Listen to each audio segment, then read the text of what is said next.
Kalau kita perhatikan, demokrasi kita ini sedang diuji. Diujinya bukan hanya di struktur pemerintahan, di parlemen, di partai, di pemilu, tapi juga diuji di hati warga. Ada sinyalemen bahwa demokrasi Indonesia saat ini sedang lelah sesudah berlari kencang pasca reformasi. Barangkali bukan demokrasi kita yang lelah, tapi manusianya yang mulai berhenti merawat demokrasi. Kalau hari ini kita resah melihat politik yang makin pragmatis, hukum yang bisa ditawar, transaksional dalam aktivitas pemilihan, kemudian ruang publiknya bising, tapi yang dibisingkan, yang dibahas dangkal. Barangkali ini bukan tanda demokrasi gagal, tapi ini tanda bahwa mungkin kita tak lagi memperjuangkan makna sesungguhnya atas demokrasi. Jadi, ini premis pertama ini. Demokrasi itu bisa runtuh karena ditolak, tapi juga demokrasi itu bisa runtuh karena diabaikan. Ditolak dengan dengan kekerasan dan lain-lain, tapi demokrasi itu bisa hilang karena dua, ya digulingkan atau juga perlahan-lahan dibiarkan mengalami pembusukan. Jadi, kami tulis di sini kutipan dari Levitsky dan Ziblatt, "How democracy die.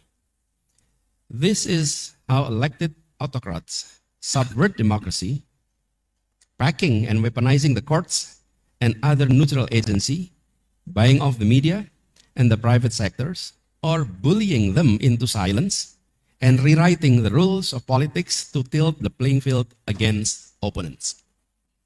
Jadi bagaimana demokrasi ini bisa bergeser? Dua faktor, ya memang ada intervensi tapi juga ada kelelahan. Kenapa saya sampaikan di sini, Bapak sekalian? Karena ada sebuah penelitian yang baru muncul kemarin. Menjadi sebuah artikel di jurnal yang ditulis oleh artikelnya nih. Complacent Democracy, the Political Preference of Gen Z Indonesians. Kita di kampus, dan kampus ini mayoritas mahasiswanya Gen Z, betul ya? Mayoritas Gen Z, betul kan di sini? Ada yang Gen X di sini? Rasanya enggak, dosennya yang Gen X ini. Y kita, baby boomers ini. Nah,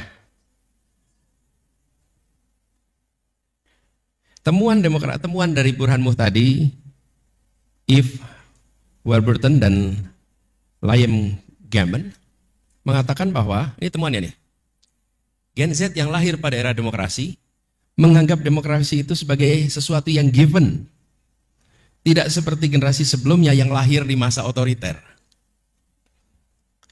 Lalu Gen Z ini di dalam survei-survei menunjukkan kepuasan tertinggi terhadap praktek demokrasi di Indonesia justru saat kualitas demokrasi sedang menurun. Dan Gen Z-nya bilang, I'm happy, I'm satisfied. Dan Gen Z itu memandang demokrasi sebagai sistem yang paling baik di sebuah negara, namun tidak memperlihatkan sikap kritis ketika ada kemunduran demokrasi dan ada kecenderungan munculnya otoritarianisme. Dan yang keempat, dukungan politik Gen Z adalah pada daya tarik personal, bukan pada rekam jejak, bukan pada substansi, dan kira-kira bukan pada gagasan. Yang penting kelihatan menarik. Apa yang digagas nggak ditanyakan. Apa yang dirancang dan dipikirkan. Ini fenomena yang sedang terjadi. Nah, ke depan, ini tulisan mereka, menerima demokrasi tanpa sikap kritis dapat menjadi enabling factor saat demokrasi mengalami kemunduran. Karena itu mereka mengatakan perlu edukasi lebih aktif untuk memperkuat demokrasi. perlu melakukan edukasi yang mendalam terhadap substansi dan rekam jejak dalam proses memilih kepemimpinan nasional untuk memastikan tidak ada kemunduran demokrasi. Nah, kampus FISIP Unpad sekarang ini ketemu dengan situasi Gen Z seperti itu. Kira-kira kan gini, Pak. Mahasiswanya masuk abad 21, dosennya abad 20, ruang kelasnya pengaturannya abad 19. Kan ruang kelas kita masih sama seperti dulu kan. Nah, dan di sini siapa yang harus memulai? Yang harus mulai dosennya, yang harus mulai fakultasnya, kampusnya. Karena itu kami melihat perlu ada usaha ekstra. Kenapa ini menjadi penting? Karena ini ada paradoks sekalian. Di saat demokrasi melemah, justru kepuasan pada demokrasi meningkat. Kita semua tahu, kepuasan itu adalah fungsi dari ekspektasi. Satisfaction is a function of expectation. Kalau ekspektasi dan harapan itu rendah, maka kepuasan itu mudah. Kalau harapan dan ekspektasi itu tinggi, kepuasan itu sulit. Jadi, kalau kita menilai kepuasan, kita sesungguhnya sedang menakar tingkat ekspektasi.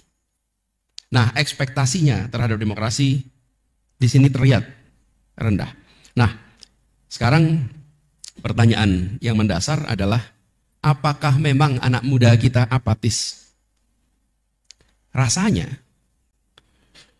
bukan anak muda apatis, tapi mereka tumbuh di dunia yang lelah. Ini interpretasi saya atas apa yang dipotret di dalam kajian ini. Kita mudah sekali menyalahkan anak muda. Anak muda dianggap tidak peduli, tidak peka pada isu, gagal mendorong perubahan. Tapi sebenarnya yang menyebabkan penurunan demokrasi itu siapa? Memang Gen Z? Bukan. Yang menurunkan demokrasi itu siapa? Yang menurunkan kualitas ini? Ya generasi sebelumnya. Anak muda ini tumbuh dalam sistem yang sudah kehilangan teladan moral. Tiap hari anak-anak muda menyaksikan politik bukan sebagai ruang gagasan, tapi ruang transaksi dan ruang atraksi.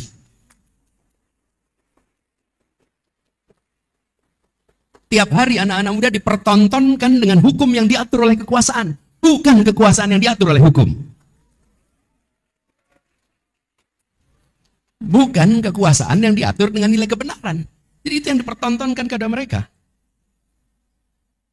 Jadi, kalau hari ini Gen Z lebih sibuk di layar ponsel daripada di mimbar orasi, mungkin karena layar HP itu satu-satunya ruang di mana mereka punya kendali. Di luar itu mereka tidak punya kendali. Artinya apa?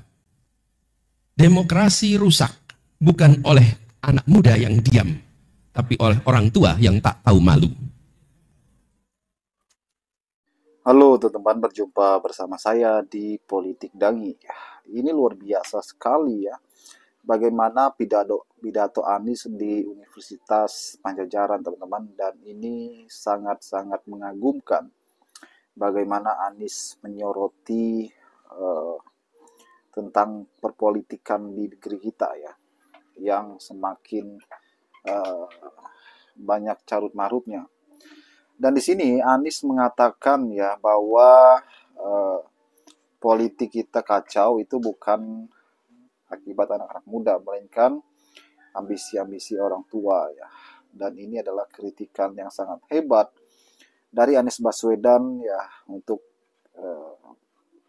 Mulyono ya. Bagaimana kalau kita melihat bagaimana ambisi dari Mulyono agar anaknya maju sebagai calon ya di pemilu yang lalu, teman-teman. Ini sudah menjadi rahasia umum bagaimana Anies Baswedan yang kala itu, teman-teman, sebagai capres juga merasakan hal bagaimana kesulitan-kesulitannya. Bahkan di Jakarta kemarin kalau kita melihat bagaimana Anies Baswedan sebagai bakal calon ya dengan elektabilitas tertinggi pada saat itu pun mengalami hal yang sangat-sangat miris ya, bagaimana Anies akhirnya tidak bisa maju sebagai calon, teman-teman. Dan itulah kata Anies adalah penjagalan politik ya. Memang Anies ini semakin hari semakin membuat lawan politiknya itu deg-degan ya. Bagaimanapun Anies itu adalah tokoh yang sangat fenomenal saat ini, teman-teman. Tokoh yang sangat ditakuti, lawan politik bahkan oposisi yang sangat hebat. Bagaimana beliau selalu mengkritik setiap kebijakan-kebijakan yang terjadi. Ketika Anies sekali saja mengkritik, teman-teman, itu sampai rame ya di media ataupun televisi. Itu membuktikan bahwa Anies ini memang ditakuti, teman-teman. Orang yang sangat luar biasa sekali. Nah, hebatnya Anies lagi adalah beliau membuat partai ya, atau ormas yang saat ini dijuluki dengan nama Gerakan Rakyat. Ini adalah cikal bakal perahu Anies untuk maju sebagai calon ya, calon presiden di 2029 nanti, teman-teman, dan ikut kontestasi pilpres, pilkada ataupun pileg ya. Gerakan Rakyat lahir dari aspirasi masyarakat, lahir dari para pendukung relawan Anies yang semakin menggeliat ya, baik di akar rumput maupun tingkat-tingkat DPP, teman-teman. Bagaimana menurut kalian?